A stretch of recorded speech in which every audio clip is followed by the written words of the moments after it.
आपने कहा भारत बदलेंगे, भारत को ऐसा, भारत को एक ऐसा भारत बनाएंगे जहाँ टैक्स नहीं देना पड़ेगा 4 संकल्पों के साथ, और हमें कर्ज नहीं लेना पड़ेगा, कर्ज मुक्त हो जाएंगे सब कुछ। मैंने आपकी बातों को एक्सेप्ट किया, शपथ ली। शपथ लेने के बाद अब मैं आपसे एक सवाल मेरा भी है। यहाँ पे पतिति पावनी गंगा माँ गंगा है, जो जीवित धारा, जीवित गंगा, जिनको कहते हैं जीवित नदी में से एक मानी जाती हैं, पवित्र धाराएं उनकी है, जो साधु संतों का सम्मान है। क्या उनको देश धरोहर नहीं घोषित करना चाहिए? गौ के लिए संतों ने कितने वो किए, क्या वो गौ रक्षा के लिए कोई वो नहीं बनना चाहिए? उसके लिए भारत कैसे बनेगा? उसके लिए क्या भारत में प्रावधान है? भारत जो आप सब चीज फ्री बना रहे हैं, तो इनके रक्षाओं के लिए क्या रहेगा? इसके बारे में आपने इतना सुंदर प्रश्न किया। यदि आप क्राइम फ्री भारत के 21 महालक्ष्यों को देखेंगे तो आपको अपनी बात का जवाब मिल जाएगा, लेकिन जब आप देखेंगे तब समय लगेगा, और चूंकि प्रश्न आपने मुझसे पूछ ही लिया है तो मेरा धर्म बनता है कि मैं आपका जवाब दूं। पहले तो मैं आपको ये बताना चाहता हूं कि हम प्रतिदिन पूरे देश में 16 करोड़ लीटर दूध पैदा कर रहे हैं, और हम एक ऐसे देश में रहते हैं जिसमें 64 करोड़ लीटर दूध प्रतिदिन कंज्यूम हो रहा है। प्रतिदिन 50 करोड़ लीटर दूध यूरिया जैसे हानिकारक पदार्थों से बन रहा है, जो कैंसर कारक हैं।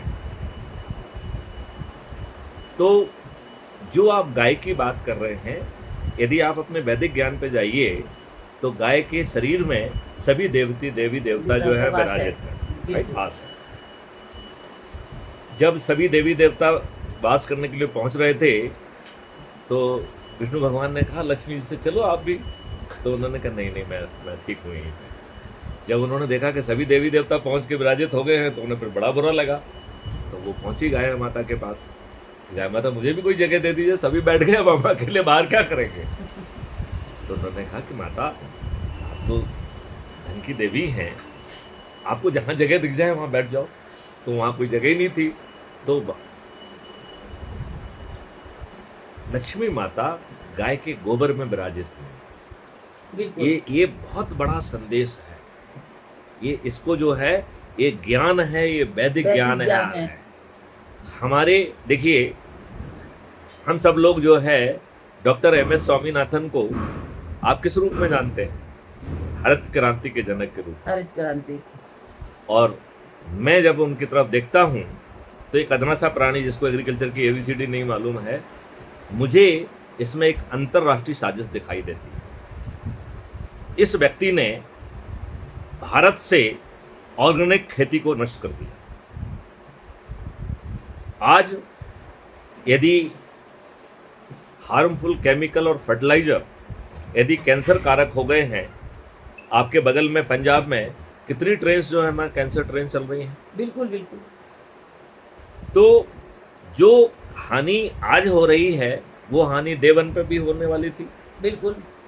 तो इसका मतलब है कि क्या जो अंतर्राष्ट्रीय साजिश होती है कि जो कुछ भी उन्हें डालना होता है उसको एक साजिश के तहत, एक प्लानिंग के तहत लाते हैं और सबसे पहले अवार्ड देते हैं। तो उन्होंने MS स्वामीनाथन जी को अवार्ड दे दिया।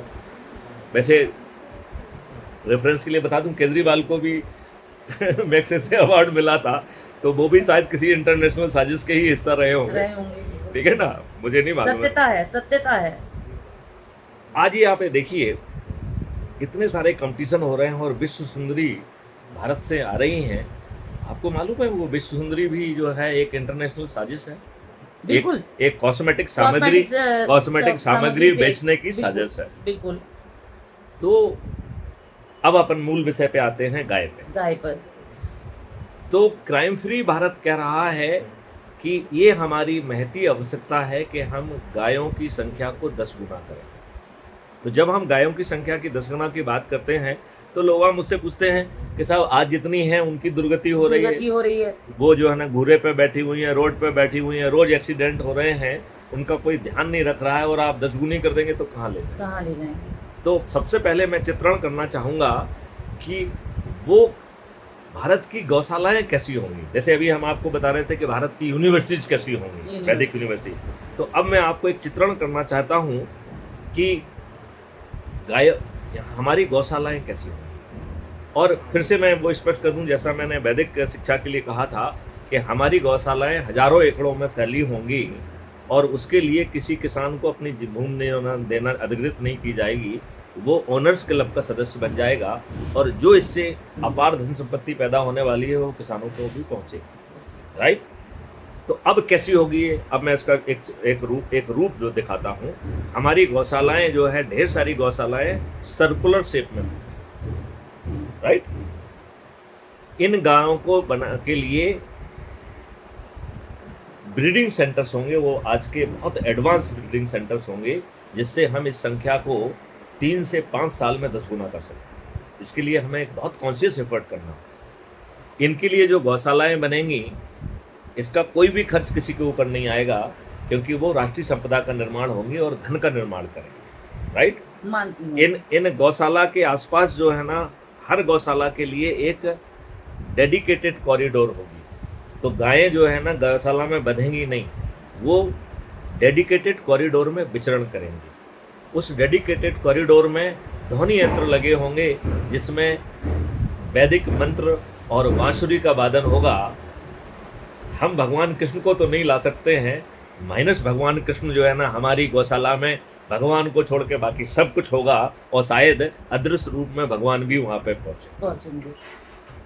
ऐसी गौशाला होगी और इनकी जो खाद मूत्र वगैरह जो निकलेगा, इसमें जैविक माइक्रोब्स आ गए हैं, उनको मिला के ये अपने आप सभी किसानों के पास पहुंचेगा और किसान को इसमें कोई खर्च नहीं करना पड़ेगा।